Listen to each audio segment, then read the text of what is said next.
വയനാട് ദുരന്തവുമായി ബന്ധപ്പെട്ട രക്ഷാപ്രവർത്തനങ്ങളിൽ സർക്കാർ തയ്യാറാക്കിയ കള്ളക്കണക്കുകൾക്കെതിരെ പ്രതിപക്ഷ നേതാവ് വി.ഡി. സതീശൻ സാമാന്യ ബുദ്ധിക്ക് നിരക്കാത്ത ഇത്തരം കണക്കുകൾ തയ്യാറാക്കിയതിലൂടെ വയനാട് ദുരിതാശ്വാസത്തിന്റെ വിശ്വാസ്യത തകർന്നുവെന്ന് പ്രതിപക്ഷ നേതാവ് കുറ്റപ്പെടുത്തി. കേന്ദ്ര സർക്കാരിന് കൊടുത്ത മെമ്മോറാണ്ടമാണെന്നാണ് മുഖ്യമന്ത്രി പറയുന്നത്. സാമാന്യ ബുദ്ധിക്ക് നിരക്കാത്ത കണക്കുകളാണതിൽ. എവിടെയാണ് ഇത് തയ്യാറാക്കിയതെന്നും റവന്യൂ ആണോ എന്നും സതീശൻ ചോദിച്ചു.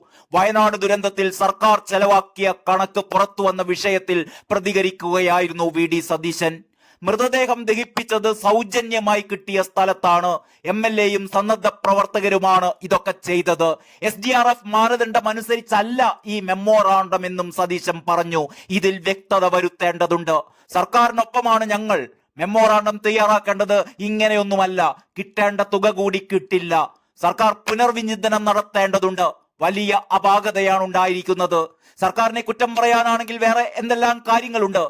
പക്ഷേ ഇതിലൊരു സംസ്കാരം ഉണ്ടാവണം. ദുരന്തമുഖത്താണ് നമ്മൾ. സർക്കാർ പറയട്ടെ അവർക്ക് പണം ആവശ്യമുണ്ടെന്ന്, അഡ്വാൻസ് തുക കിട്ടിയിട്ടില്ലെന്ന്. ശരിയാണ്. പക്ഷേ സർക്കാരിനൊരു പരാതിയുമില്ല. പിന്നെ ഞങ്ങൾ പരാതിയുമായി എങ്ങനെ പോകുമെന്നും വി.ഡി. സതീശൻ ചോദിക്കുന്നു.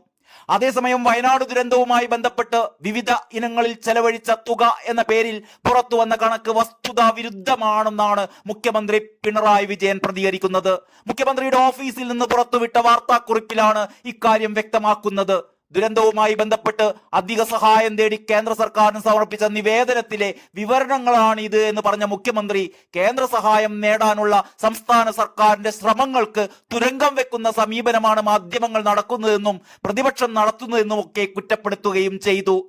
ദുരന്തവുമായി ബന്ധപ്പെട്ട് വിവിധ വിഷയങ്ങൾക്ക് ആവശ്യമായ ചെലവിന്റെ പ്രാഥമിക കണക്കുകൾ മെമ്മോറാണ്ടത്തിൽ വ്യക്തമാക്കിയിരുന്നുവെന്ന് മുഖ്യമന്ത്രി പറയുന്നു. എന്നാൽ ആ കണക്കുകളെ ദുരന്ത മേഖലയിൽ ചെലവഴിച്ച തുക എന്ന തരത്തിലാണ് ഇപ്പോൾ പ്രചരിപ്പിക്കുന്നത്. ഇത് അവാസ്തവമാണ്.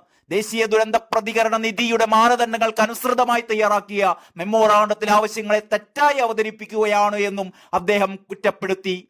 മാനദണ്ഡമനുസരിച്ച് പ്രതീക്ഷിത ചെലവുകളും വരാനിരിക്കുന്ന അധിക ചെലവുകളും ഉൾപ്പെടുത്തി കേന്ദ്ര സർക്കാരിന് സമർപ്പിച്ച മെമ്മോറാണ്ടം ഹൈക്കോടതിയിലും നൽകിയിട്ടുണ്ടെന്ന് മുഖ്യമന്ത്രിയുടെ വാർത്താക്കുറിപ്പിൽ പറയുന്നു. സംസ്ഥാന സർക്കാർ കണക്കുകളും ബില്ലുകളും പെരുപ്പിച്ചു കാട്ടി എന്ന പ്രചാരണം സംസ്ഥാനത്തിന്റെ താൽപര്യങ്ങൾക്ക് വിരുദ്ധമാണ്. വയനാടിന്റെ പുനർനിർമ്മാണവുമായി ബന്ധപ്പെട്ട് സംസ്ഥാനം ആവിഷ്കരിക്കുന്ന പ്രവർത്തനങ്ങളെ തകർക്കാനും തുരങ്കം വെക്കാനും ഉദ്ദേശിച്ചുള്ളതാണ് ഇതെന്നും ദുരന്തബാധിതർക്ക് അർഹതപ്പെട്ട സഹായം നിഷേധിക്കാനുള്ള ഗൂഢനീക്കമായി ഇതിനെ കാണുന്നുവെന്നുമൊക്കെയാണ് മുഖ്യമന്ത്രി പറയുന്നത്.